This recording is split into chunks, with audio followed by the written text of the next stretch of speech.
To thank you all for your attentive participation in the presentations on the 2026 general elections.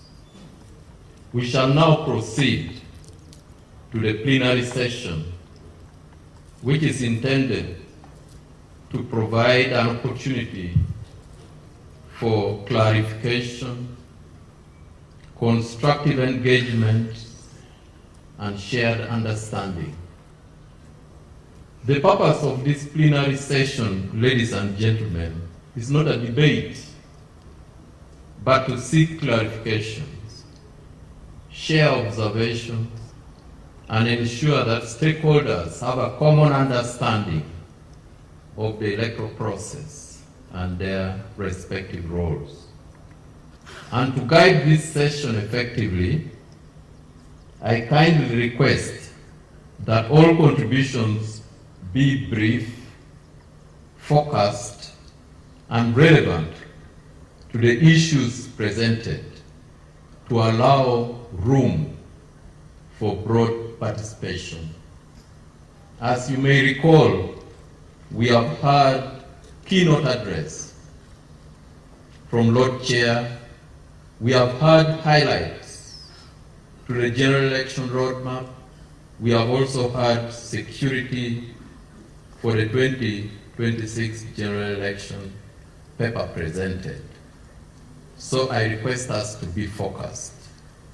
Please identify yourself and the organization you represent before speaking, and direct your questions to a specific presentation or institution where possible.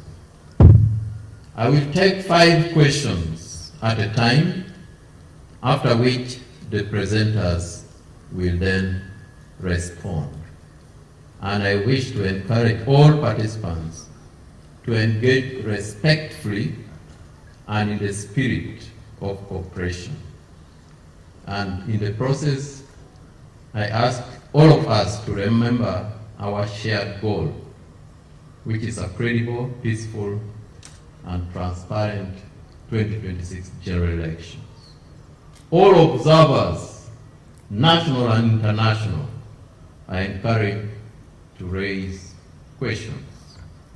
Let me ask my team to be alert with the microphones, and you are free to raise whatever issue you'd like to raise. We can start now.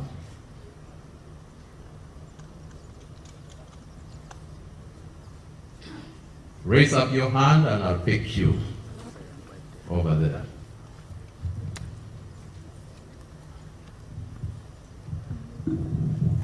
Thank you very much, and thank you, Commission, for the briefing. I have 2 questions. The first one regards the issue of disaggregated data. In our analysis and assessment of elections, we also want to know how many women are participating in the elections as candidates for all the levels, and also how many youth and persons with disabilities. We couldn't find this information on your website. And then the other question is regarding the voters' roll. We want also to know whether the voters' roll will be posted outside polling stations on election day. And if you can also have disaggregated data at polling station level, how many women and men are also registered at that particular polling station. Thank you very much. Thank you very much. You may not be having necessarily a question, but probably a comment. Feel free. Yes, please. Yes, please. I've seen you. Thank you very much. My name is Kamad Bionabie. I am the Director of Research, Education and Documentation at the Uganda Human Rights Commission. And I've been a domestic observer for the last 5 or so electoral periods. Now, my comment or concern goes to the keynote address delivered by the Lord Chair, and in particular on voting procedures. We have observed over the years many invalid votes, and it is painful for people to come and vote then at the end of the day, you have invalid votes, which are sometimes even bigger than some of the candidates that go through. I will specifically mention in the last election at Bat Valley Primary School here in Kampala, a vote was invalidated because the voter used a red pen, but his intention was clear. My prayer is we still have time to devote more efforts on ensuring that we mitigate there would be many invalid votes in this particular election. I thank you. Thank you very much. Next, over here, please. There's a hand up there, and then we shall have that. Let's start with the person over there. Yes, please.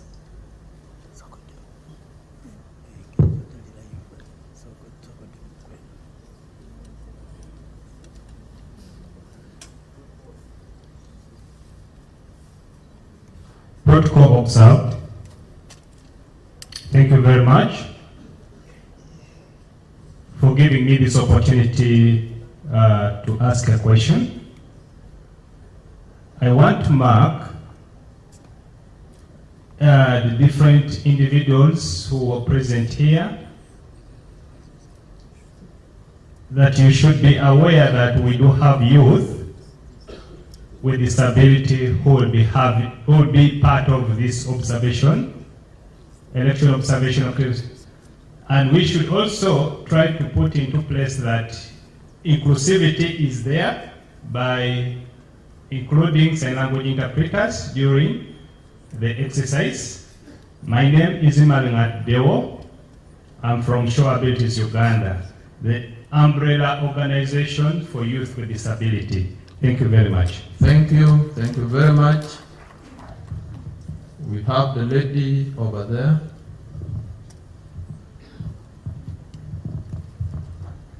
Thank you, everyone. I'm Farida Rule, Executive Director of Ushahidi Foundation Uganda and a voter educator fully accredited by the Commission. My worry is on I did not hear the Commission speak about the list of denominated candidates. Are they going to appear on the ballot paper? And if they are going to appear, don't you think this is going to confuse the voters?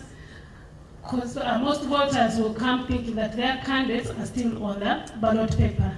And I know that some will also be on the ballot paper. So how are you going to handle that confusion? Thank you. Thank you very much. The fifth one. Yes, please. Thank you so much for the opportunity. My name is Darima Albert. I come from Kabadi. I lead a team at Local Sustainable Communities Organization. My question goes to the IGP. We've recently witnessed an increasing number of numberless vehicles in the region, some belonging to candidates, others unidentified. What measures are being put in place to avert those? Because they are recklessly driving on public roads and causing accidents and loss of lives. Thank you. Thank you very much. Lord Chair, I think we can take on these 5. Then we shall come back.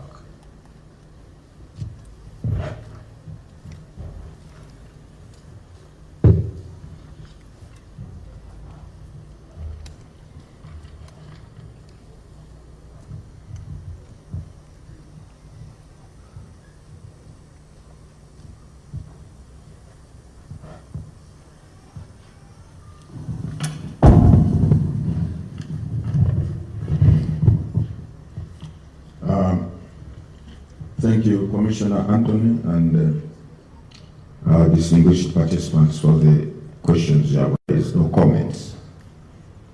I'll start with Farida's question. On the candidates, nominated candidates who have been denominated or who have willingly withdrawn from the race. The focus is on the nominated candidates, but there are those who have voluntarily withdrawn from the race and notified the Commission as the law permits. And yet, the ballot papers are already out, they're being printed. The law provides that where such a scenario occurs, then the commission must ensure the voters are adequately notified at the polling station. First of all, we put up a notice at every polling station indicating that candidate so-and-so has withdrawn from the race or has been denominated, is no longer a candidate. And therefore, don't give your vote to that candidate. That is one measure. The other one is, which I've also seen in practice during by-elections, the presiding officer, when he or she is handing over the ballot paper to the voter, also adds his or her voice that candidate so-and-so is no longer in this race. So don't cast or give him or her your vote. It will be a wasted vote. So those are the two measures we apply. I don't know whether we also do radio announcements, do we? No, we don't. The issue is to inform or to notify the voters in that electoral area where the candidate was nominated to contest. So, notice at the polling station, and then a word or a caution by the presiding officer as to the voters. There's, I think we are always cautious on the role, the accessibility by persons with disabilities to polling stations and their involvement in electoral processes. We are always cautious of that. And that's why I think the law provides for specific or special elections for persons with disabilities. And as a commission, we endeavor as much as possible to include these people in our programs, in our processes, and in whatever we do. Now, invalid votes. Indeed, as Mr. Bionabye from the Uganda Human Rights Commission has observed, this is a matter of great concern to us. As he has said, you find the number of invalid votes are far more or higher than what some candidates even score as valid votes. Now, in this, there are two things. One, there are some people who deliberately render their vote invalid because the law says there are two recognized marks of voting, either tick or a thumbprint. But someone gets a ballot paper and writes, "My man," "our man," and this is an informed fellow, he's literate. He's writing "our man," "our woman," or he takes the candidate of his or her choice, then puts a cross on the others. So he knew what he was doing, but others, they get the ballot paper, put it in without even putting a mark. It's deliberate. All these are deliberate or intentional processes. But in this training, we have also emphasized in the training of our polling officials, particularly the presiding officers, we have emphasized the aspect of when in law does a vote or a ballot become invalid.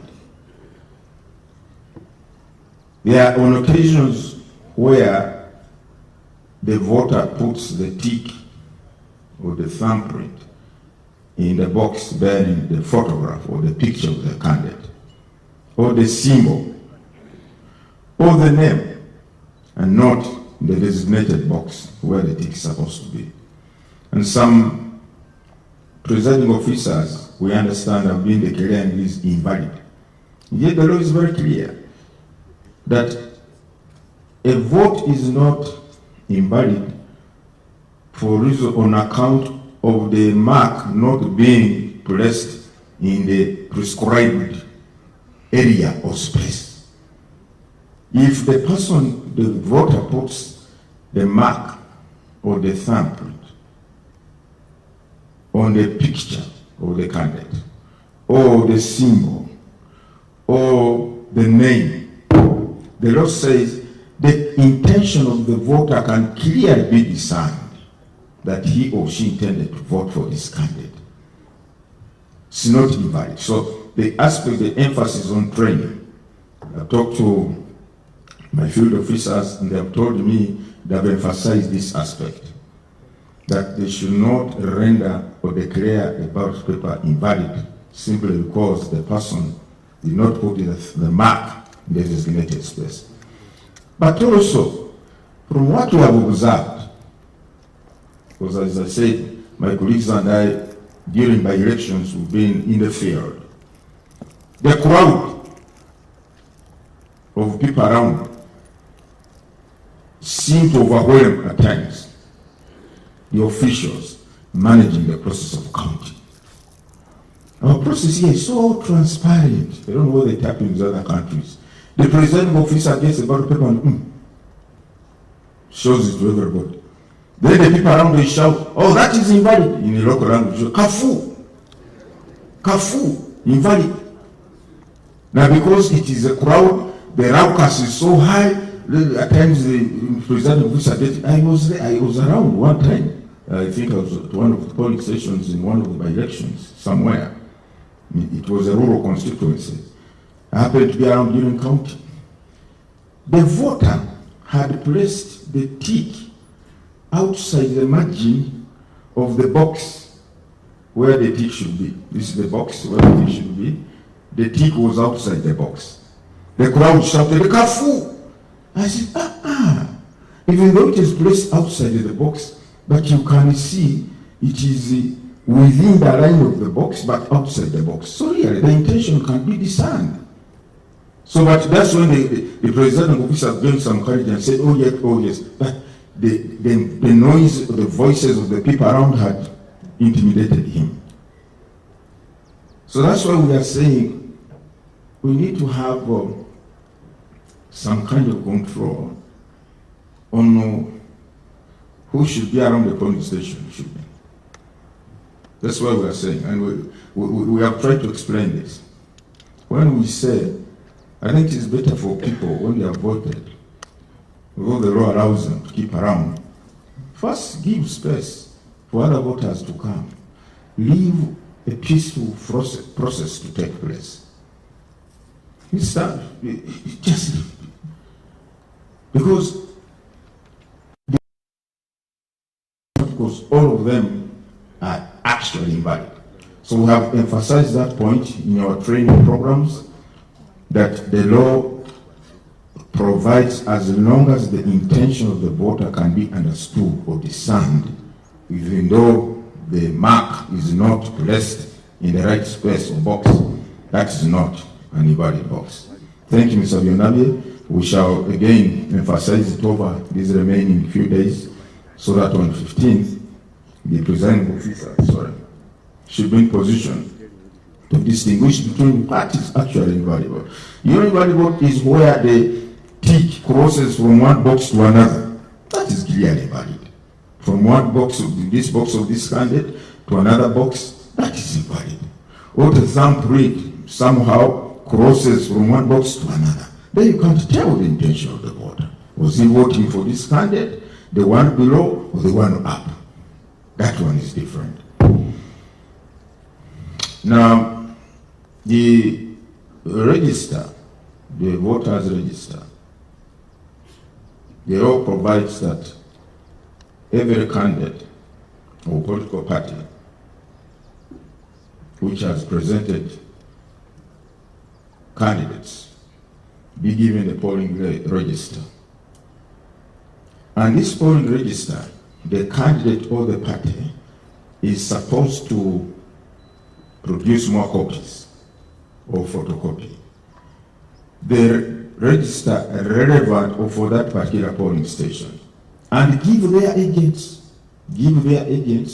a copy of the register for that polling station, to enable the agents in the process of identifying and verifying voters to do so.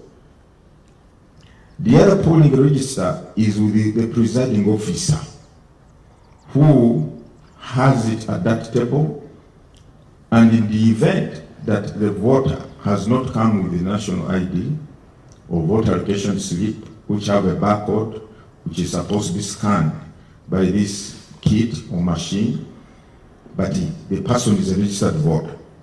He's on the manual or physical register.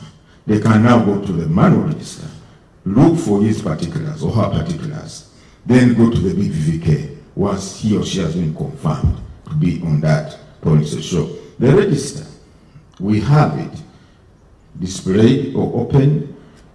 It is with the agents and it is with the presiding officer. And we want to encourage all agents, please, can you avail, candidates and political parties, avail your agents at polling stations with copies of the register. And secondly, or distinguished guests, the Electoral Commission offers to train candidates' agents for free. When we are training our other polling officials, we also train the agents of the candidates on the modalities, on the going zone at the polling station. Because at times some of these agents report on account of not being conversant or acquainted with what goes on at the polling station. Now, I regret that we did not carry the disaggregated data, but I can say generally, I think in terms of percentage, the female voters at 51% and the male voters at about 49%. The female voters are far more than the male voters, I think by about 1 million, isn't it? By about 1 million. But we shall avail you the disaggregated data between now and polling day. We have it, only that we forgot to carry it with us here to the commission. I think those are the questions so far. Is there a question I've not answered? No. Thank you. Commissioner Anthony? Oh, Afande. Yes. That's it, Lord Chair. Numberless vehicles. No, Afande has one question. Answer. Numberless vehicles. Yes. I don't know whether the traffic rules are how permits those ones also. Thank you. Thank you, Lord Chairperson. And thank you, Albert from Kawale, for that observation. I think in passing, the chairperson has partially answered this. This contravenes the traffic laws and regulations of this country. But as you realize, the situation during campaigns and elections has its own dynamics. And perhaps on our part, I could say some level of restraint was exhibited, but that's not allowed. And it's good that we are seriously identifying this as an issue.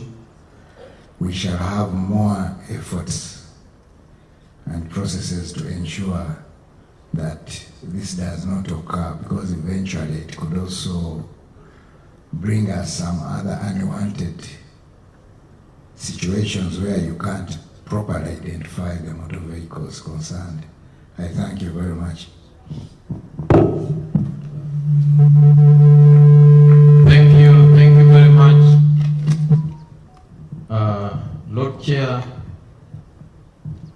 and Inspector General of Police for those clear responses. Let us now take another round from participants. It may be a question, it may be a comment on any issue for which you need some clarification. I can see about 3 hands that side. We can have those 3, and then we shall have this one. The person here will be the 4th, and we shall get the 5th person. Let's have all those 3.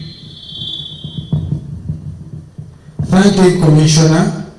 My name is Bradley Allen, Friends of Uganda Director. We recommend for the work well done by Electoral Commission and its participation towards the government of Uganda. Mine is about the biometric machine kit.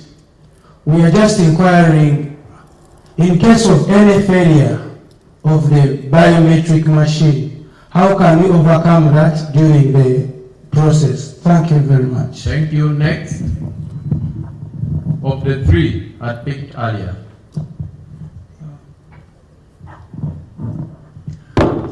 Thank you very much, Commissioner. My name is John Mark Tamare from Intellectual Aid Network, Uganda. Mine is about observation. Observation versus security at a police station. Because there are so many security agencies, as the Inspector General mentioned earlier, that they join together to control security and the other issues. But again, here is an observer who has come also to do the observation. Will the security agencies, both in uniform and in layer, be able to recognize and identify clearly? Identification can be okay because of the tag, but recognition of the observer so that he can do his work better. Thank you. Thank you. Number 3. There's a hand behind you. Yeah. I see a hand here. All right, let's have that person. Thank you so much. My name is Knight Bonifacio from Show Abilities Uganda. I'm head of hearing. So I was imagining we have some voters who are missing the stamping, the stamp. They have no fingers, they are missing. And we know the biometric machine requires you to press your thumbprint. So in case these such voters appear, what is the option? Because this happened in the previous elections. They were missing out because they were missing out, they didn't have the thumbprint. So we want to know, is there an option so that we can update them, and are the officers well equipped on how to do that? Thank you. Point made. Yeah, the gentleman in maroon. My name is Isaac Ranga, and I work with Figures and Accountability, Hotel Africana. May I ask the Electoral Commission of Uganda a different sort of question? Will you publish in advance a duty of care standard for election operations, clear instructions that prioritize de-escalation and lawful crowd management at polling and tally centers, and then publish afterwards a brief public report showing how incidents are handled, and I'll say it again, handled, and what was changed when things went wrong? Thank you, Isaac. Number 5. Bring the microphone here, please. Not given me the opportunity. Bring it here, I'll get back to you. We shall have another round.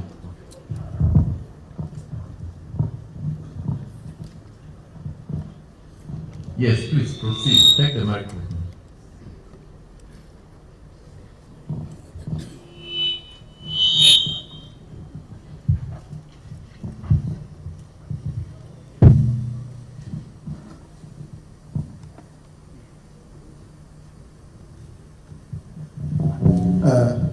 Thank you, Mr. Coordinator, Mr. Commissioner.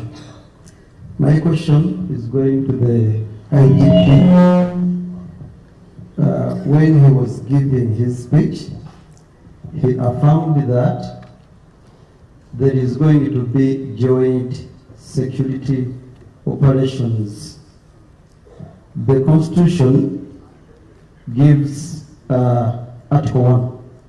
It gives powers to the Ugandans to take a decision on how they should be governed. It is explicit and absolute. So, Mr. Isaac, my question is, given that there is constitutional guarantee of free and fair elections, how does the police reconcile the presence of the armed military personnel at or around the polling areas with the need to protect freedom of the ordinary voter from intimidation and due influence such that the free will is exhibited?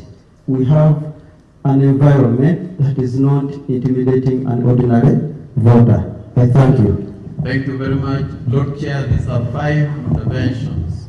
I kindly invite you to make responses.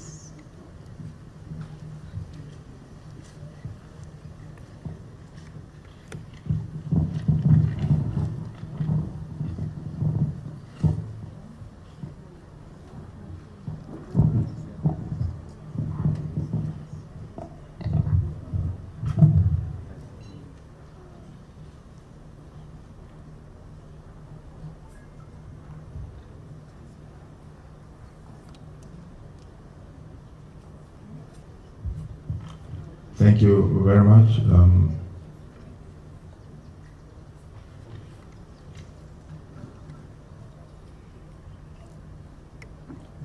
Yes, I think the next round of questions starts with Friends of Uganda. In case of failure of the biometric kit, what happens? Now, in our planning, of course, we were cognizant of the fact that a machine is a machine. It can develop any problems anytime, which were not foreseen. And that's why we have provided for 2 kits per polling station. One, they are not going to be used concurrently, but rather one will be on standby, just in the event the one which is running develops or malfunctions or develops issues. That is one. Secondly, we shall also have our technical teams at every sub-county who are called, we refer to them as troubleshooters. These are IT people who will be in position to respond to any report that both kits are failed. We don't anticipate both kits to really fail, but in an event that happens, we shall have our technical teams, the troubleshooters, at every sub-county to respond to issues concerning the functionality of the kits in that sub-county. So that is one of the measures. But we have 2 kits. And the batteries were manufactured to run for about 15 to 17 hours. We also have power banks to back up these batteries in the event they run low on power. Now, John Makatambale, an observer. Well, if an observer has been properly accredited and issued a tag by the Electoral Commission, we expect every member of the security agencies to recognize that.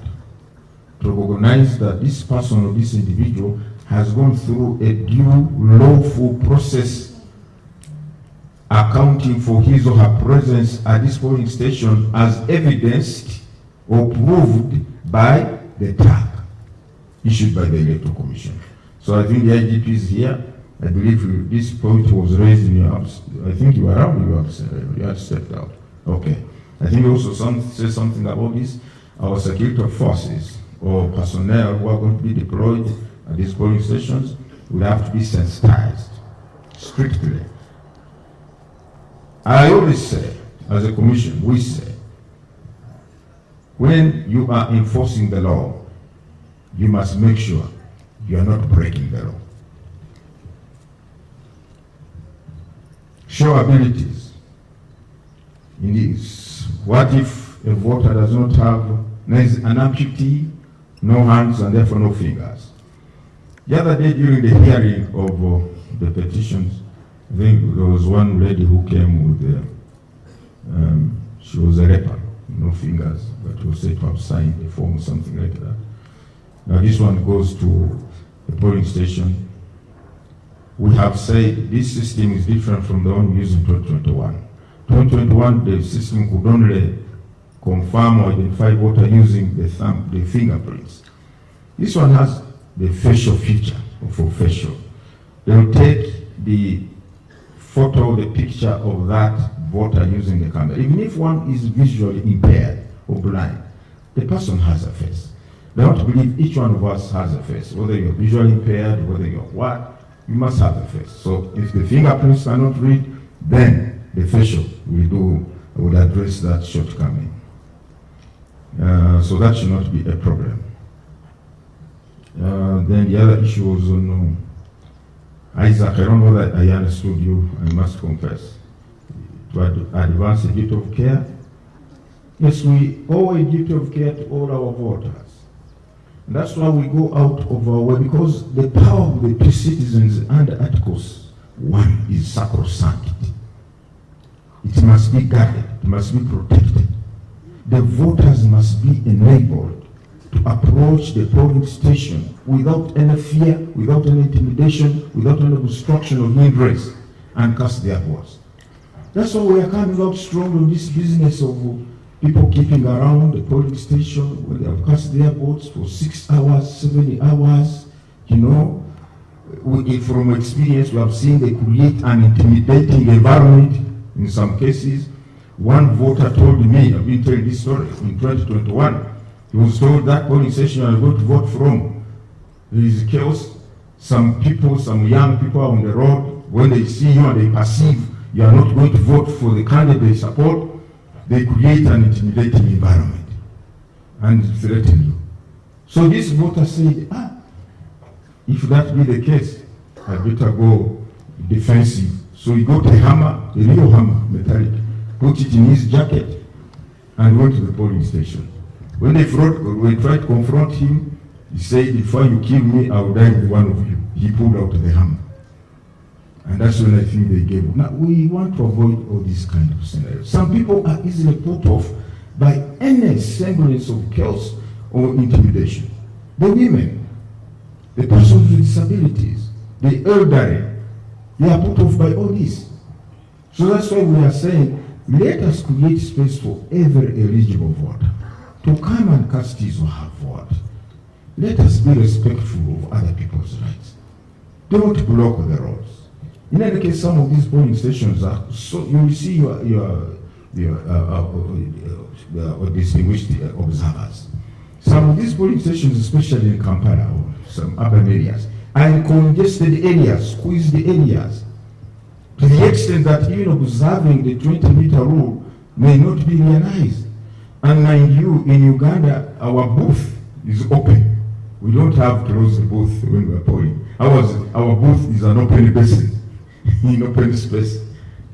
Now, and that is the booth where the person is supposed to exercise his sovereign power by voting for a candidate who is in secret. Now, the people are saying, if people cannot observe the 20-meter, they will just observe the city.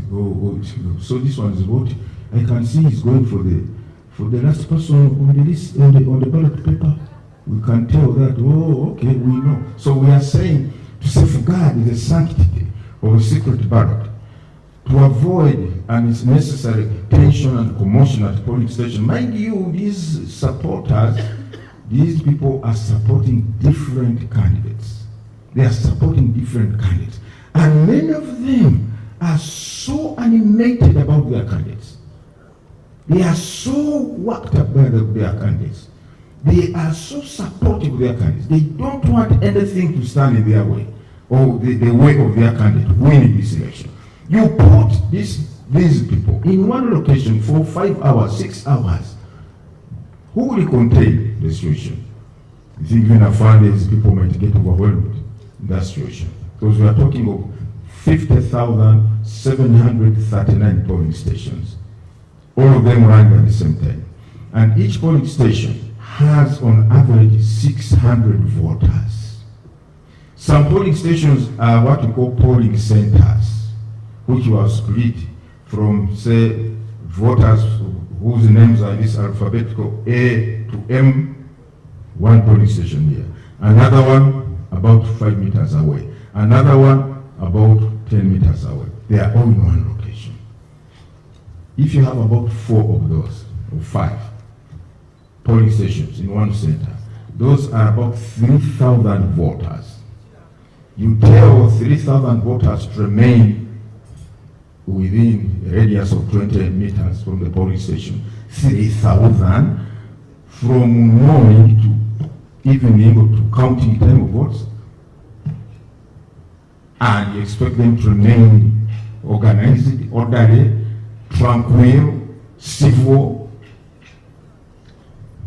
So we must create an environment that allows all voters to come and cast their vote. So, Isaac, the duty of care is to give assurance to all voters, come and cast your vote. Secondly, we are going to, unfortunately, we have not come with toll-free lines.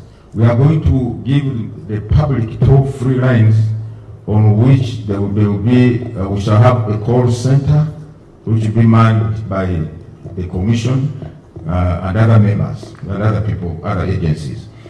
These toll-free lines are to allow or to enable voters to call and report any incident in their polling station or area, so that prompt and swift response can be organized. But by the time, at times when the response mechanisms are actuated, the harm is already done.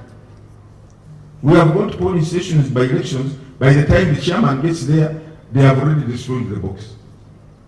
They have already torn the ballot papers. So we want to, as a mitigating measure, we want to ensure that our elections are as peaceful as possible. Mind you, it's not everybody who is as good intention as the people who speak out against some of these things. No. How will it be handled? Well, we have, look, a crime remains a crime.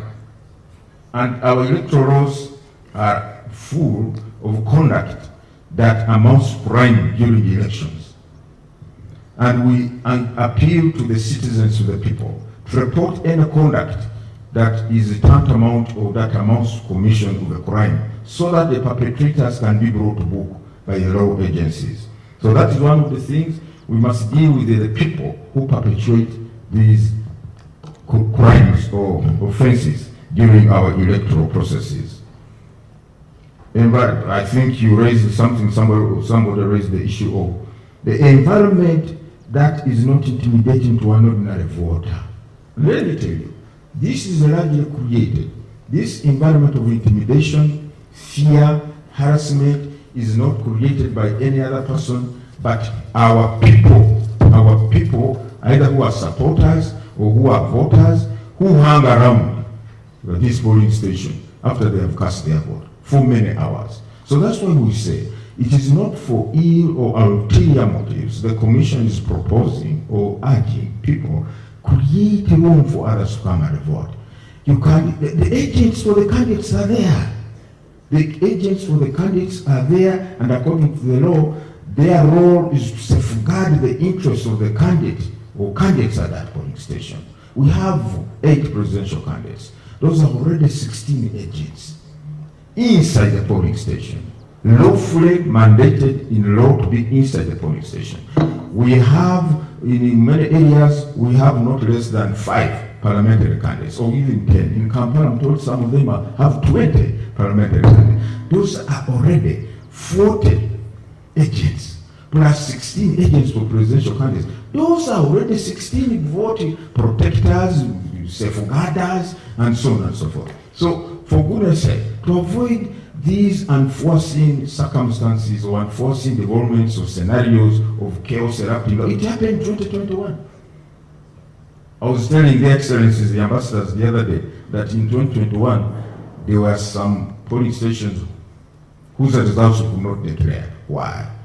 The people around, see, Ugandans, not foreigners, Ugandans who had kept around, they developed misunderstandings, they started quarreling, they fought, they beat one another, chaos spilled over to the polling station. They destroyed the ballot boxes and everything, and the results from that polling station could not be declared. Imagine the voters at that polling station, the law-abiding citizens, they had left their homes, they had gone to these polling stations, they had cast their vote in the assurance that their votes will be taken into account. But because some people have other motives or whatever it is, they came and destroyed. We could not declare those. Why do we want to wait for that kind of situation? Ladies and gentlemen, I think I've answered those questions also.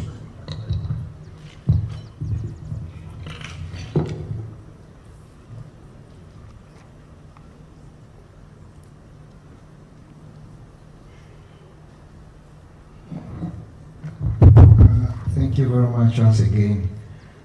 I think I'm lucky this morning. Most of the inquiries are being helped by the road chairperson, and therefore mine is basically to emphasize. The other issue was, will the observers be identified by the security? The answer is yes. As explained by the chair, they have been accredited, and we shall only have to emphasize to our people. The only thing is the other emphasis will be sure that they are the observers, so that we don't have intrusions by people who may want to disorganize our activities. Maybe I need to explain also on the issue of interagency, which I mentioned. If you recall, I first started with the informing all of us that the security situation is normal in this country, and this is courtesy by the police, supported by other security agencies. But we as the police, we are very cognizant of the fact that the role of protecting the operations, of providing the basic security for the electoral process is with us. But we cannot do this in isolation of other general security concerns, and that's why we are a lead agency. Like, you will not expect to see other agencies at the polling station, inside the polling station, because we have prepared for that. You will see either a polling constable, and the constable is a police officer, and another police officer, and another police officer, where we shall be found wanting. Maybe you'll have a prisons warder. That's the assurance I'm giving.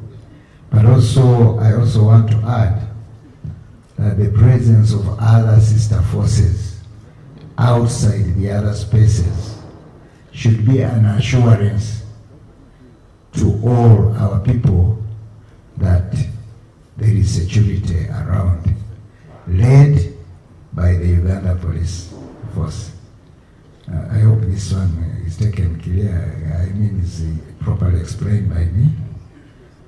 Because it is important that as we look at the security of the elections, the electoral process, we must also look at the security of the country, and also the security of other activities apart from elections. Those activities co-locate. We don't put them in abeyance. And from my presentation, I'd like to recall that I also mentioned about other threats that could easily come in and disorganize our electoral process. I thank you very much. But finally, I would like to say the presence of security should give us more confidence and assure us of security all the time. I thank you very much. Thank you very much, Lord Chair and Inspector General of Police, for those clarifications. All observers will receive detailed information book in the pack that you are going to receive from the Secretariat. We have a free toll call center that is indicated there. We also have a chargeable line, which is not free toll, but they are both indicated in the pack that you will receive from the Secretariat. I also wish to state that this activity was scheduled for 1 hour. We are now 45 minutes into the activity. We are coming towards the closure, and in the interest of time, I'm going to take only one more round of 5 people, and then we shall have the interventions and we shall end this activity. So let me have the two. I can see 2 hands behind there. Then I can have 1 hand here and 2 there. Let's pick 2 from behind. There are quite a number of hands up, but we shall have only 2. Then 1 here, then 2 here. So we can begin. Okay, thank you. I'm by the name Zindaura Bakari from Intellectual Aid Network. My question goes to the chair. As I have said that it's not good for the people to hang around after elections. But I want to inform you that even though they have agents, when the election reaches to a stiff time, some agents are always abducted by the security. I don't know whether you are very aware of that. There are agents abducted, taken off from the electoral centers, and then the counting you are making like that, there are like 10 MPs with more than 40 agents. Then it loses the meaning. Secondly, I heard that those ballots are going to be passed through the machines to prove the originality. My question goes to the DRF form that transports the results to the correction center of the results. Is it also first approved that's the original DRF form, or it can be any paper of any kind? Thank you. Point made. Thank you very much. The second hand. Please pass the microphone. No, not you, please. I'm seeing a hand up there. Pass the microphone to the hand up there. Yes, yes, exactly. There's that hand. The hand. All right. Yes, thank you, sir, for that. My name is Mbaji Wilson Praise from Rise Women of Valor Ministries. And our core value is to keep our communities safe, especially on gender-based.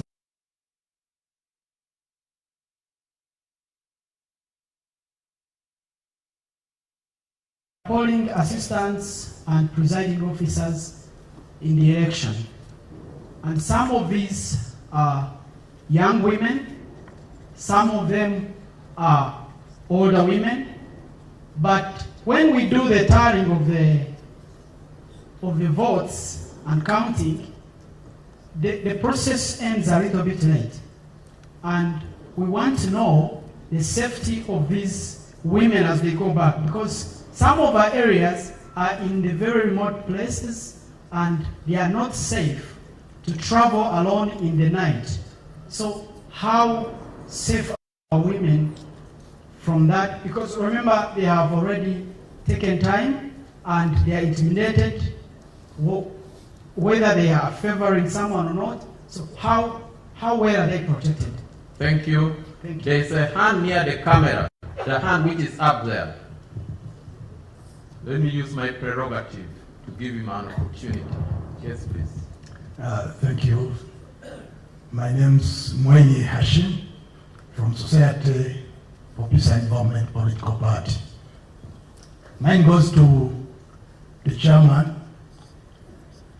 He has narrated how the law allowing people at the polling station keeping a distance of 20 meters.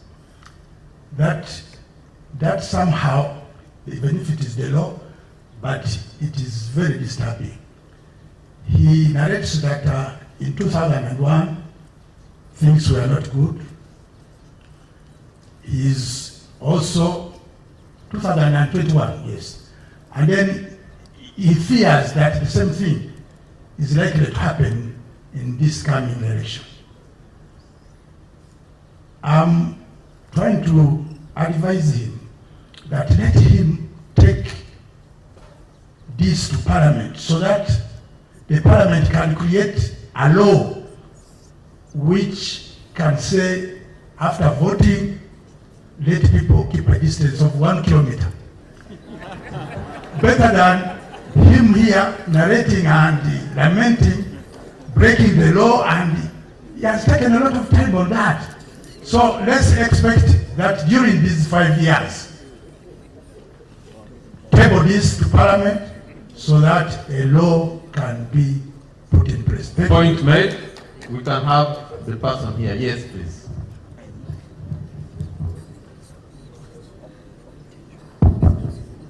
Thank you. My name is Stephen Namatalampiga from the National Consultative Forum of Political Parties and Organizations in Uganda. We have witnessed a lot of brutality unleashed against opposition supporters during the ending campaigns, and also brutality unleashed against journalists as they tried to cover what was happening. I wish your assurances given to all the ladies and gentlemen that have been accredited as international observers that they will not face similar incidences. In case, for example, Ugandans choose not to leave polling stations after they cast their vote, but remain within the required 20 meters distance. What will happen? Are they assured of protection? I want and I wish the leaders here to give our guests assurance that they will be safe and they will have a safe working environment. Thank you very much. I saw 2 hands this side earlier. The other one over there. Yes, please. Thank you very much and good afternoon. When we are observing, there is always in the checklist something to do with presence of campaign materials on the campaign within the polling area. In the previous election, such instances happened. You go to a polling station and the campaign materials are all over, even during the Kawempe by-election. My question is, who is responsible for removing those campaign materials or campaign posters, and have mechanisms been put in place to ensure that this time around we don't have them in the at the polling stations? Thank you. Thank you. My name is Alex Bukumune. I work with the Uganda Human Rights Commission. All right. Yes, please.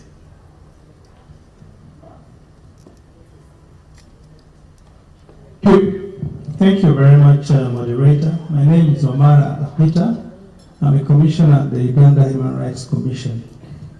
First of all, we would like to thank the Electoral Commission, through the chair, for walking this long journey of preparing for the 2026 elections, working with many different stakeholders and partners, including with the Uganda Human Rights Commission.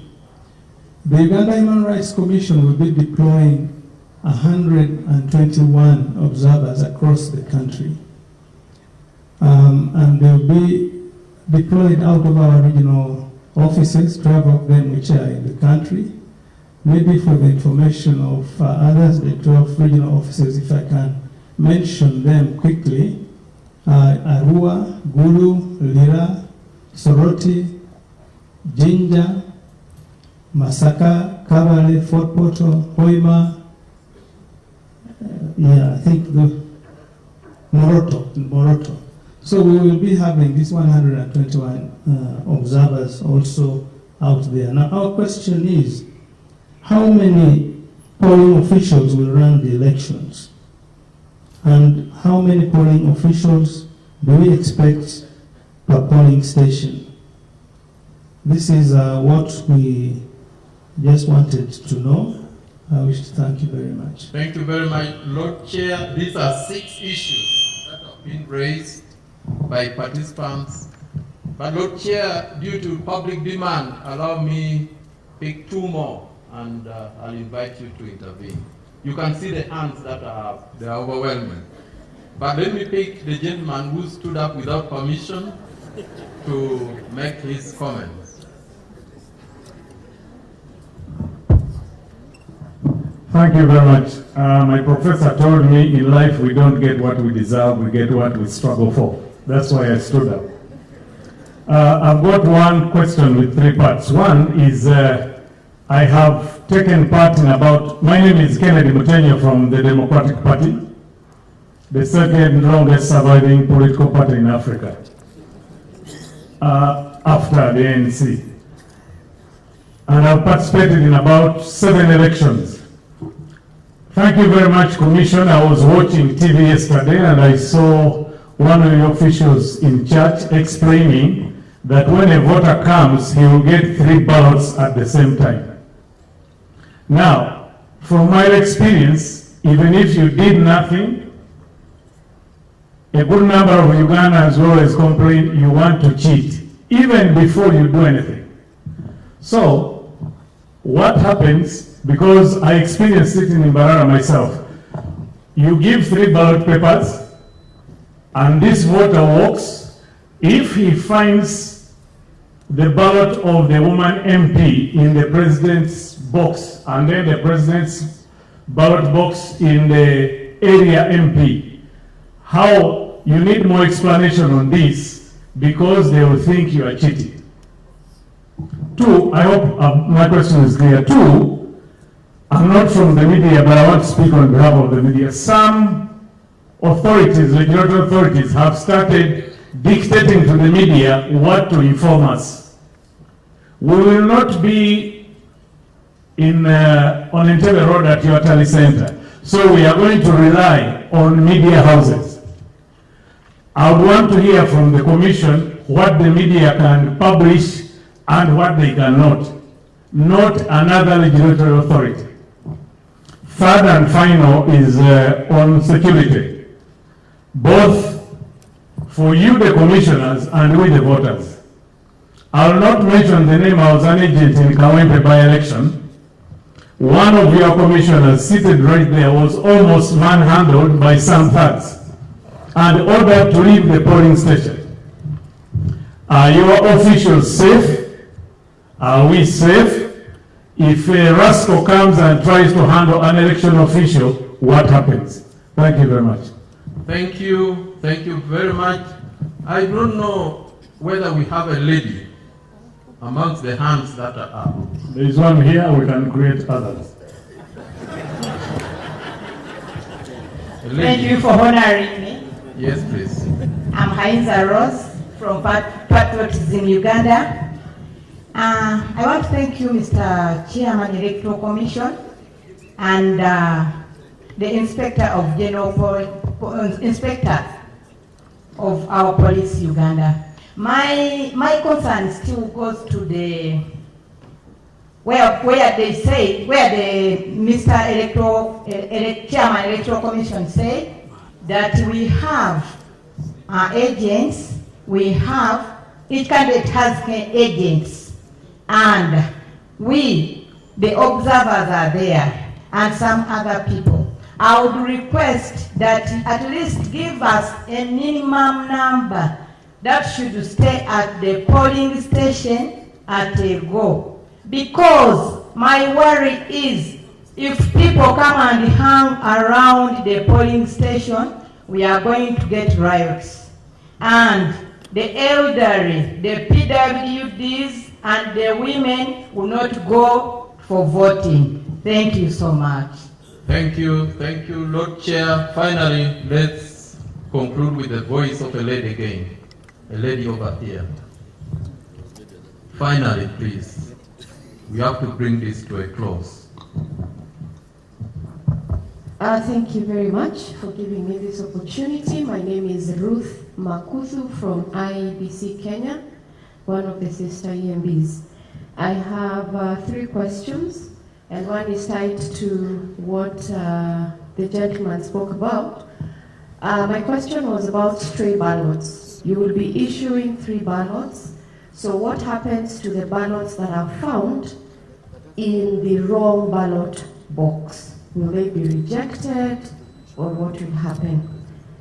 The other question that I didn't hear my Lord the Chair speak to is about assisted voters. Do we have assisted voters in Uganda, and how are their voting handled? Then the last question is on, or rather clarification, was on campaigns. When does the campaign period end? And part 2 of that question is, how does the Commission monitor and audit campaign financing for the elections? Thank you very much. Thank you. Ladies and gentlemen, I think those are the issues that came from participants, but Lord Chair, let me add you 2, which are written and sent here. On validity of votes, invalidation, on the TV announcements, the intention of the voter is not being addressed. Please address. That is one concern that has come. The second one is on the dress code. If I dress in a national flag color, advise, or if I come with a national flag, please guide on the implications. Lord Chair, I wish to take this opportunity to invite you to come and make responses. Thank you very much.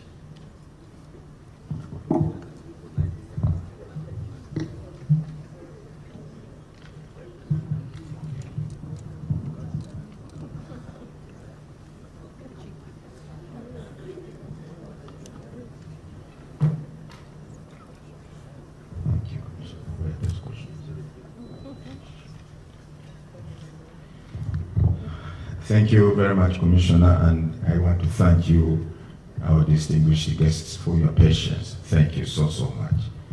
It shows that you are really keenly interested in the electoral affairs of this country. I've not seen any of the invited guests getting up.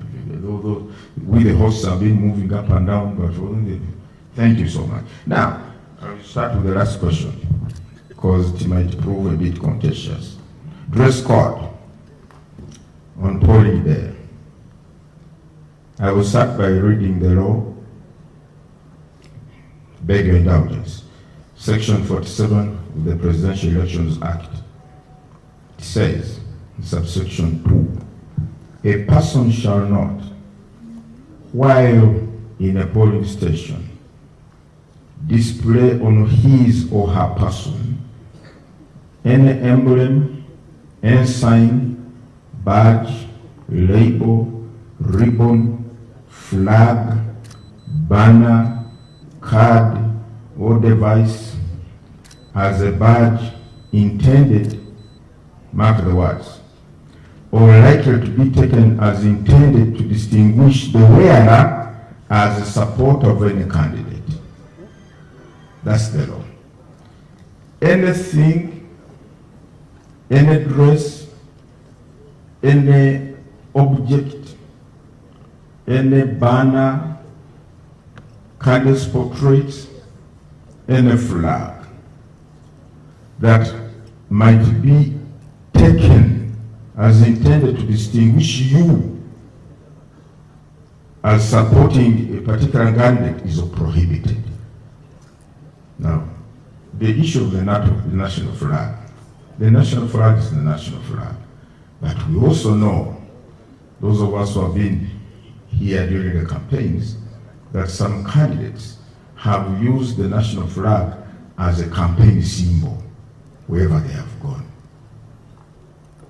They have used it as a campaign symbol wherever they have gone. Now, the law says that anything, and it does not distinguish, when the law talks of a flag, does not distinguish between a national flag or a party flag or any flag. It says anything, any flag that might be taken as intended to distinguish you as a supporter of a particular candidate is prohibited at a polling station. Party colors, because our parties have their designated and approved colors. Any attire of your party color, you should leave it at home. Put on ordinary attire. Candidates' portraits or attires, please leave them at home. That's what the law says. And we want Ugandans, if you want to have peaceful, credible, free and fair election, observe and respect the law. It is here in the Presidential Elections Act. Very well spelled out. It also goes with the campaign posters or paraphernalia hanging at a polling station where, because maybe a polling station is next to buildings and the walls of the buildings have been plastered during campaigns with the posters of the candidates. Now that this is a polling station, they are supposed to be removed or plaqued down by, I think, the Electoral Commission. Ordinarily, you are not supposed to destroy or deface or remove the campaign poster of a candidate, ordinarily, during campaigns. But once campaigns are closed, and this area is now a polling station, all such paraphernalia should be pulled down. And I think, thank you for raising that question. Commissioners, we should emphasize to our staff that any campaign paraphernalia should be pulled down from polling stations. The polling station should be devoid of any candidate's portrait or symbol of a political party, and so on and so forth. Those should now remain on the ballot papers, which the candidates, which the support or the voters are going to be issued with. Now, I will start with the question from our sister from across, Ruth. When does campaign period end? The law says campaigns shall end 48 hours to polling. 48 hours to polling. So we expect campaigns to end tomorrow at midnight. Campaigns should, but for rallies, the law, the guidelines say in the law, it is in the law, for those holding rallies, mass rallies, the rallies will end at 6, as they have been doing, 6 p.m. But maybe radio programs, maybe a candidate may have booked airtime or something like that. In the evening, when most listeners or viewers are at home, but essentially 48 hours to polling, that's when campaigns stop. Ruth, unfortunately, the Electoral Commission does not monitor campaign financing in Uganda. It is free for all. The more money you have, you go.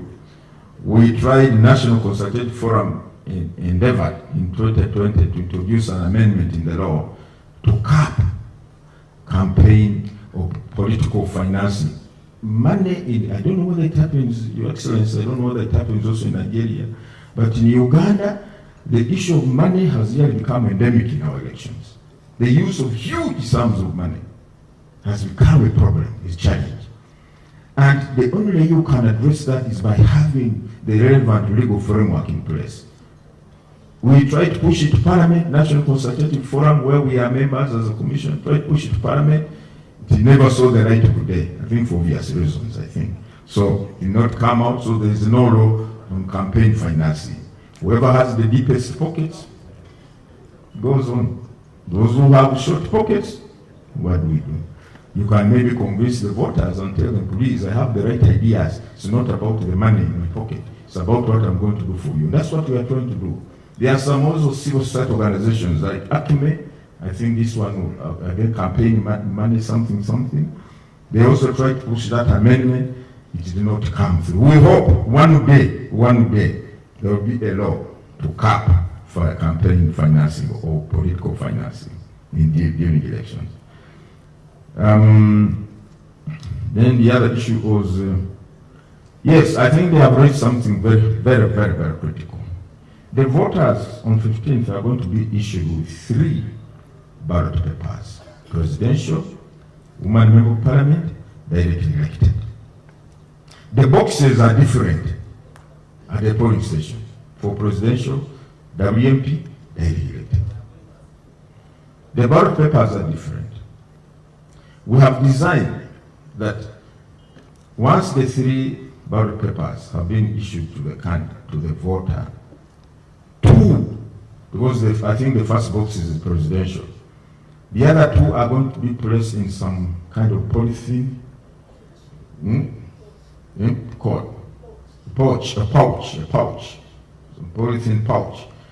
The presiding officer will place the other 2 there, and then the voter will remain with the one in his or her hands, presidential, because that is coming first. He goes but you know, some of our people are illiterate still.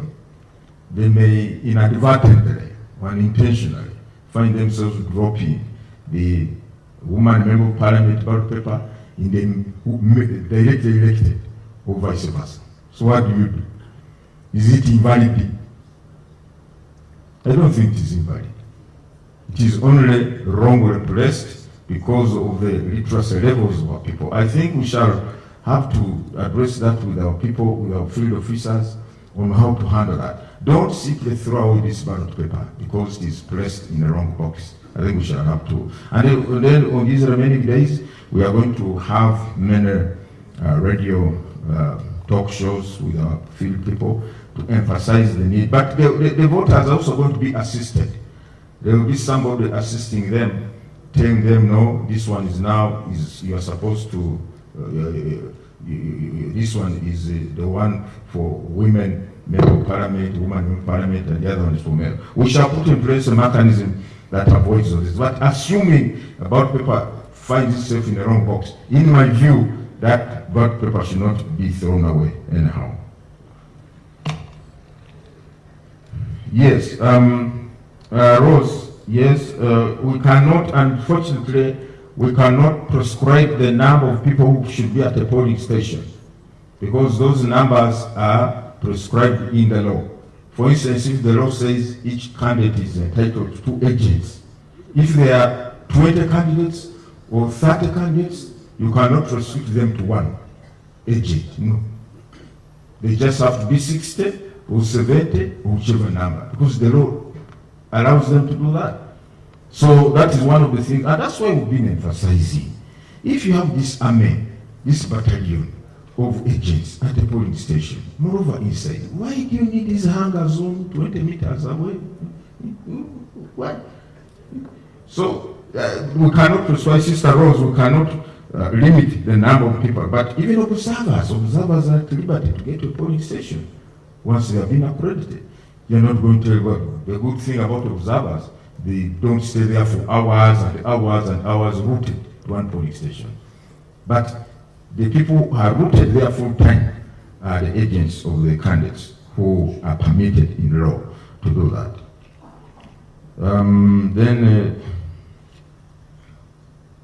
What the media can report on, well, I'm not a media person, I don't know the ethics of, do they have a code of conduct? I think they also have ethics. Every professional has ethical conduct. I think they're supposed to report. I don't want to guess what they're supposed to report. But, I don't know.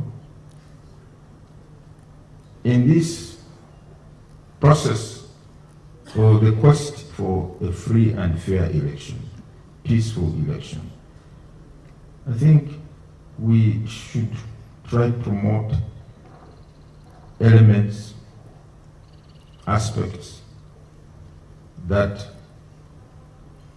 ensure there is peace and stability in our midst. And therefore, the media, who are entitled to do their work in accordance with the principles of journalism and so on and so forth, and should also be cognizant of that we should also promote peace and stability in our country. Because at the end of it all, when the 15th is gone, when the 17th is gone, when we declare the final results, we shall have this entity called Uganda, which shall remain for the people of Uganda. We shall remain here. Our guests, our visitors, will go back. But for us, whom God created and said, you are Ugandan, I think let us be mindful of what is good for Uganda and what endangers Uganda, what promotes the kind of Uganda I want. And I've been telling people, we should always ask ourselves, all of us in positions of responsibility, positions of leadership, positions of decision making, ask yourself, is what I'm about to do for the good of my country or not? If it is for the good of me as me, but not for the country, let me not do it, because it endangers the country. Let me promote that which is good for the country, so that at the end of this election, we have peace and stability like we have today. That's what I was telling our distinguished, wonderful guests, that you are free to move to any part of the country. The IGP has not said, don't go there. There are issues in that part of the country. You are free to move to any part of the country. It is peaceful and stable.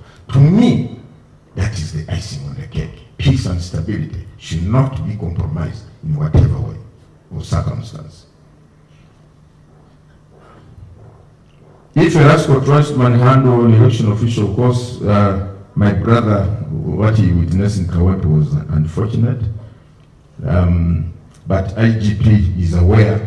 We have discussed the good, the bad, the ugly that we witnessed in Kawempe. And I can assure you, we are not likely to see a repeat of such scenarios as we saw, because all of us owe it to our people to have peaceful processes. Now, yes, how many polling officials? Now, we honestly, we are going to have about 7 polling officials at a polling station, including the constable, the polling station constable, the polling station constable. There are about 7 who are supposed, but these are clearly distinguishable. They put on the aprons labeled EC with the logo and the labels of the EC. These are there. But agents, all they need to do is to bring letters of introduction from the candidates and introduce themselves to the presiding officer. I'm an agent for candidate so-and-so, I'm an agent for candidate so-and-so, I'm an agent for candidate. What is not permitted, and I repeat, is anyone coming with a tag or a label that I'm a vote protector for candidate so-and-so.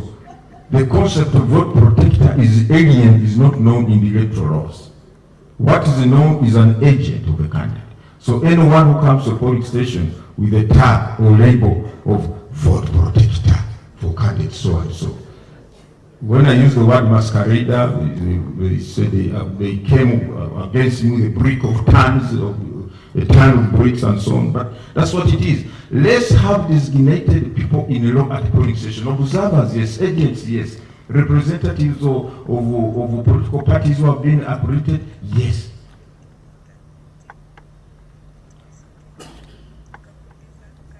I think I've answered the issue of campaign posters around polling station.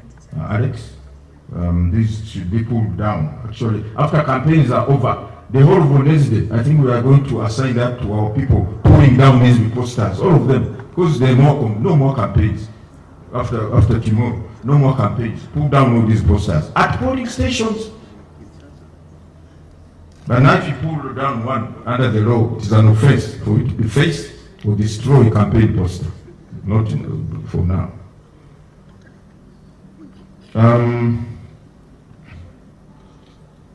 On the issue of brutalization, if that word exists in English, brutalizing supporters. Afande, you're the one going to answer this, because this one is too hard for me to answer. Mr. Mwenye Hashim, yes, indeed, as you have said, we are cognizant, we are aware the 20-meter distance is provided for under the law. But you see, the law does not apply in a vacuum or in abstract. You must contextualize it in the prevailing or existing circumstances in order for you to give full purpose and meaning to the law. If the law creates an absurd or unfortunate situation, should we just... So I know that for the law to be said not to be operated, it says Parliament must amend that law or repeal it, whichever. You are right, I agree. But we are saying, in light of what we have experienced in the past, in light of the fact that we want a credible, peaceful, free and fair process, in light of the fact that we want every voter not feel intimidated, in light of the fact that we want to safeguard the effects and the processes and the outcomes at the polling station, do we say, let's do business as usual, when we have empirical evidence to show that when people keep around, this is what is likely to happen? That's where we are coming from. But we are aware this is the work of Parliament. Maybe come 2031, those will be there. Maybe this will have been looked into. Rise Ministry. Some polling assistants are young. Some are old. Yes, I think it's a very critical matter, especially our female polling officials whom we employ. They have to go back home. But the first point is the people we recruit, ladies and gentlemen, as polling officials are from the communities where the polling station is best. We recruit people from those communities where the polling stations are located. We don't get someone from Mbarara and throw him to Mbari, about 100 or 200 miles away. No, they are from those, and therefore we think or we expect them to find it easier to get back home. But we will give them an allowance which is caters for their mobility, transport, and so on and so forth, so that they can, in Uganda, Your Excellencies, I think you have seen, we have this common mobility called border borders. I hope they do not be a hindrance to, as you are coming to the commission. They ride anyhow. Those are everywhere in the villages and so on. So they are utilized in the cities, in the rural areas to move people. But we think this is something we should look at, that we should safeguard our female officials whom we recruit to work on that day. Yes, someone raised a fundamental question.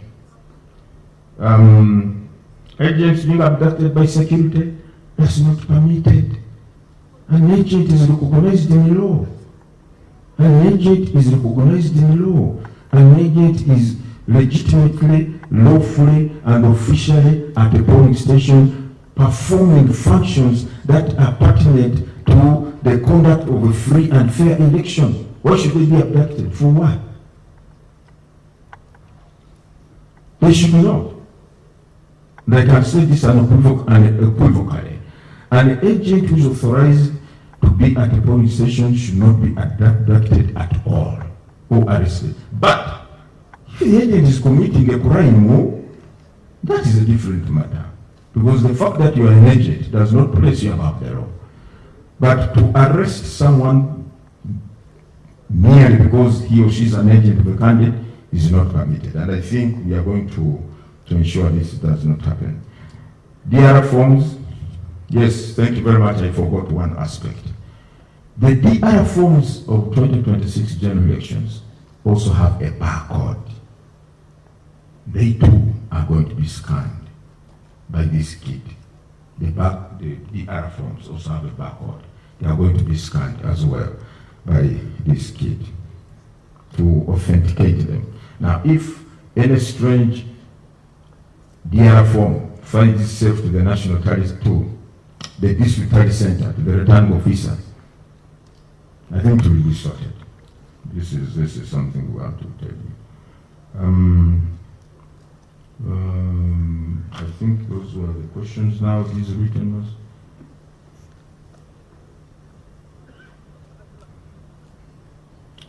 The complaints we have been handling, we have settled the bulk of them. But you can't believe it, even last week, people filed complaints, post-nomination complaints. And the issue is the law. Article 61 of the Constitution does not put a cap on the filing of these petitions. That's what it says. Article 61, one of the functions of the Electoral Commission is to hear and determine election complaints arising before and during polling. You can imagine, even the day of polling, the Constitution says people can still complain.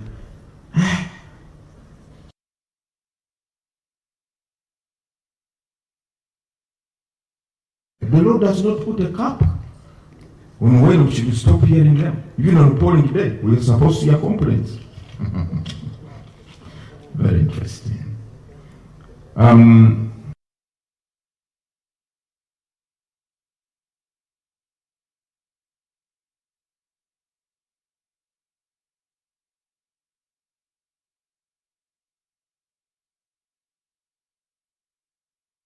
The invalidation of a vote or a ballot is not being addressed.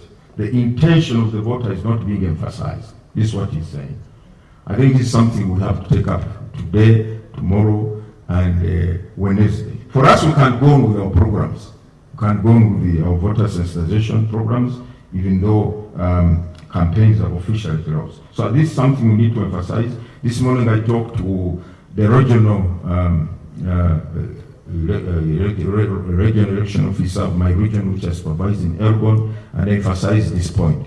I said, please let us emphasize the issue of invalidation of votes and the difference, the distinction between the intention of the voter and what is outrightly invalid. That should be distinguished. Thank you very much. I think, please, I think the issue of the flag I've answered. Any colors of flag. Media. Is it allowed to announce and declare results? A big no. Please don't declare results. Media. The act or conduct of declaring the results is the preserve of the Electoral Commission. But if the Electoral Commission, you know, Your Excellency and the distinguished guests, Your Excellencies, the ambassadors, you know those of you who have been here. At the National Tally Center, we give regular updates of the results as they come in from the country, the presidential results. We give regular updates. This is what has come in from this area. This is what has come in from this area. Now the media picking from that can now publicize and say the Electoral Commission says so far they have received results from here. But for you not to formulate and generate your own results and then start informing the other, you are creating a ground for something that you may not be able to handle. So please, let us follow what the Electoral Commission disseminates or publicizes or passes out. Then you can pick that. Some people even go to the extent of trying to set up their own tally centers. And they want to inform the public that for us, that's what we have received so far. But the Constitution is very clear. The law is very clear. The Commission shall ascertain, publish, declare and publish the results. Now, if you don't have that mandate, you cannot report what the Commission has released. So please, but I know our media, wonderful people, we have been working with them. We have not had any issues with them. They always get from us what is trending as far as the activities are concerned and the outcomes. So I think we should not have a challenge in that regard. I think I've answered all the questions, Commissioner Anthony. Afande, is there any question for you? Is somebody talk to brutalizing some of these things? Thank you.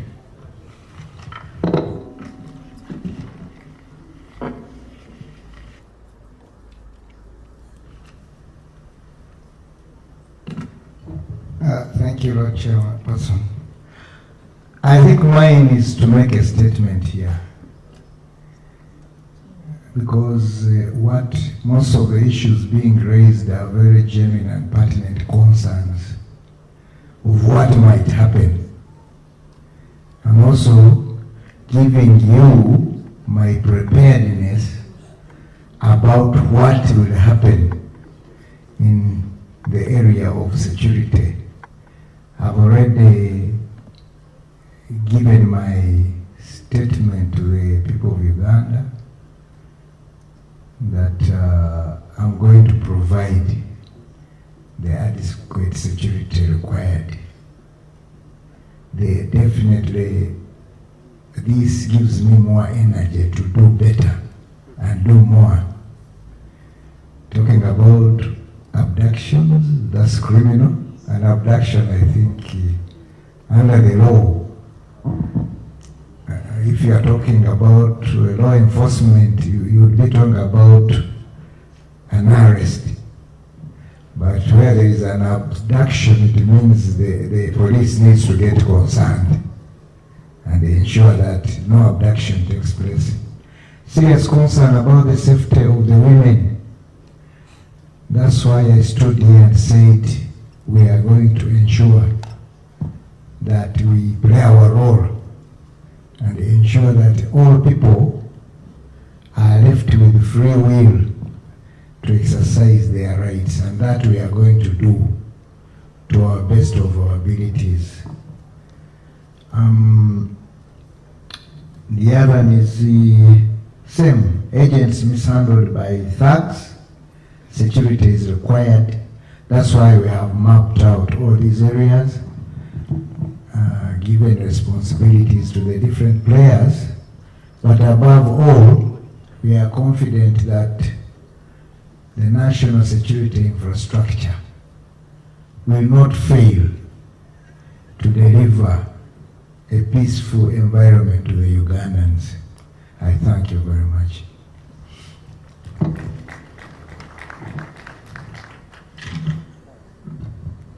Thank you very much, Lord Chair, and thank you very much, IGP, for those informative responses, which are indeed satisfactory and a demonstration of our preparedness and commitment to a credible, peaceful, free and fair election. Lord Chair, our call center number for the benefit of the public and everyone else is 0800-252-700. This is a toll-free number. I repeat, 0800-252-700. Then the chargeable line, which is not toll-free, is 0326-809-100. I repeat, 0326-809-100. Distinguished participants, indeed we have received very valuable questions, comments and clarifications touching on election roadmap, observer roles and security coordination. I thank you all for your constructive engagements for God and my country. Thank you.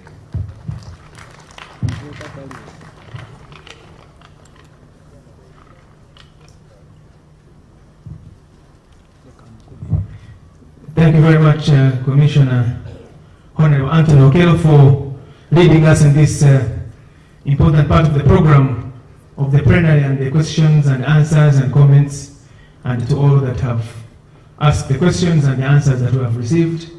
We're now coming towards the end of this session, and it's now my distinct pleasure to invite the Deputy Chairperson of the Electoral Commission, Hajat Aisha Rubega, to come and give the closing remarks.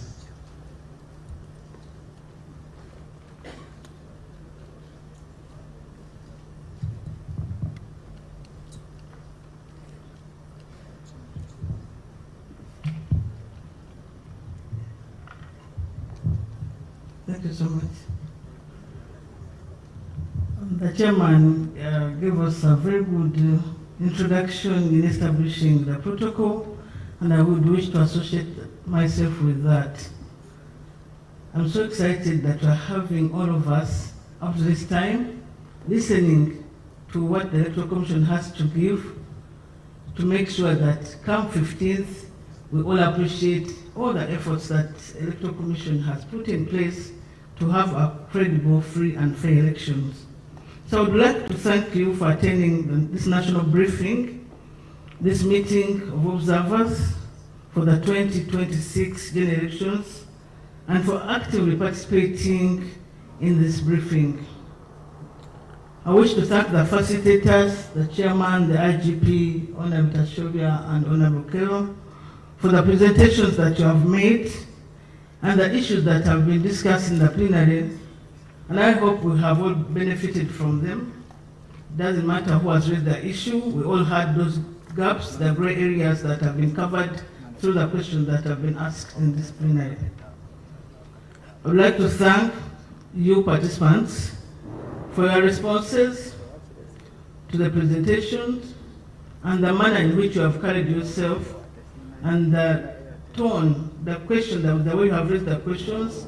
We want to appreciate it so much. It is going to help us to put a keen eye on the areas that are pointed out, so that if there are any improvements to be made, we can still make them, and if there are any issues to raise with ourselves, we can still raise them and improve on our electoral process. Your presence, the national observers and international observers, is an indicator of the interest that you have, that the nations that you represent and the institutions that you represent have in Uganda, and the peace that Uganda should be enjoying, and the democracy that you should be enjoying. All those ones are embodied in the bodies that you're representing, and the countries you're representing, and the individual CSOs that are coming in here to see what we have to produce.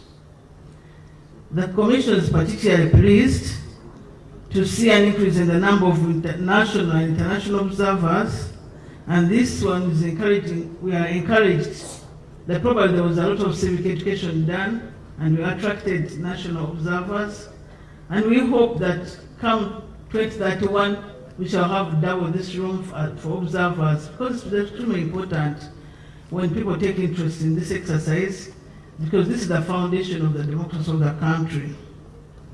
So as it has been recognized, election observation is a valuable tool for improving the quality of elections. Observers help build public confidence in the honesty of electoral processes. Observation can help promote and protect the civil and political rights of participants in elections. It can lead to the corrections of errors or weak practices. Even while an election process is still underway, we can make these corrections. Observations can help deter manipulation, intimidation, violence, and fraud, or expose such problems if that occur. When observers can issue objective reports, it builds trust in the democratic process and enhances the credibility of the elections. This is what you and women observed.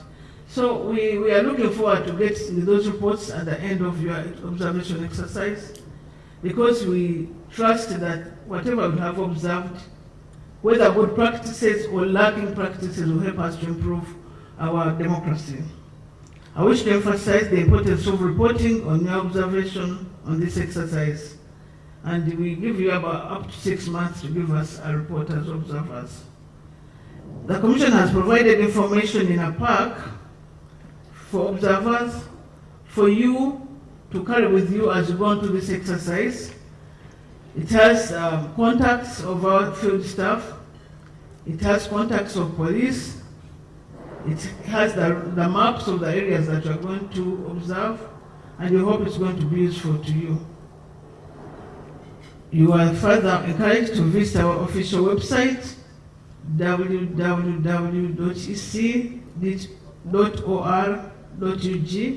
and our social media platforms for any updates the Commission may give concerning the conduct of the elections. I want to wish you safe travels to your areas of observation and a successful conduct of election observation exercise and a successful end of the exercise when you come to that time. I want to declare this meeting closed. Thank you so much.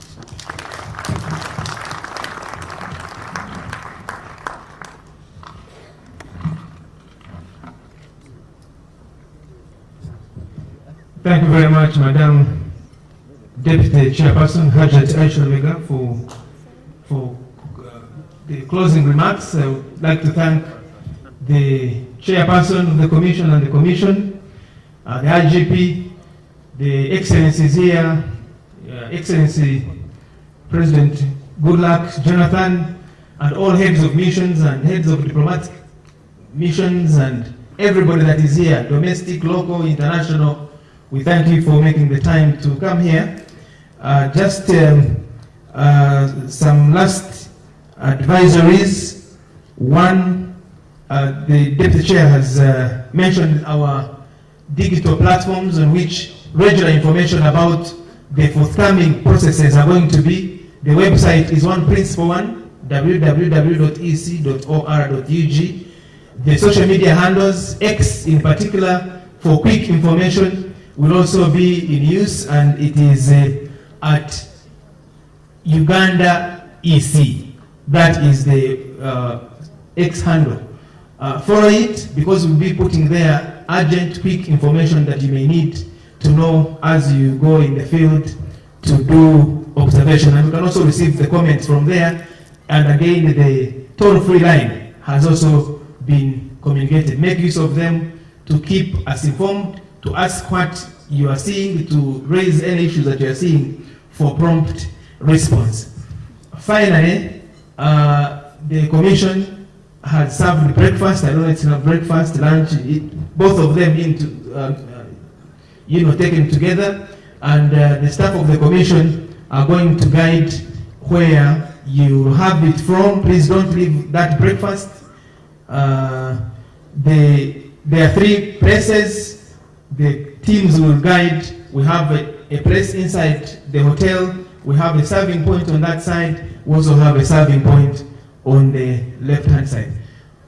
On that note, Lord Chair, I would like to request us to close with the anthems in reverse order while standing.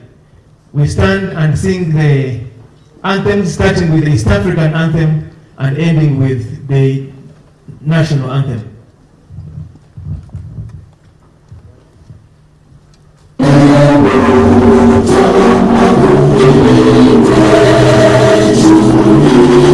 Afrika Mashariki, tuwezeshe kuishi kwa amani, tutimize na malengo yetu, jumuiya yetu sote tulilinde, tuwajibike, tuimarike, umoja wetu ni nguzo yetu, idumu jumuiya yetu.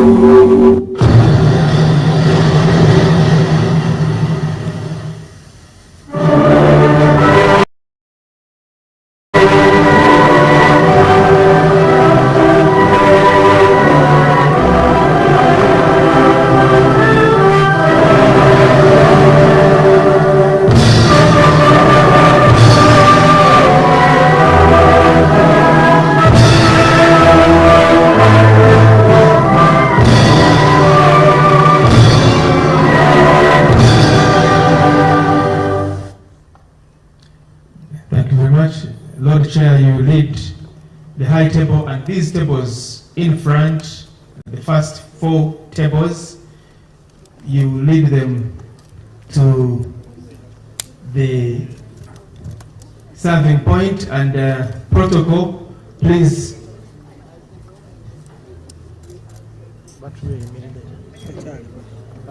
Jim. Nenda kwenda over right.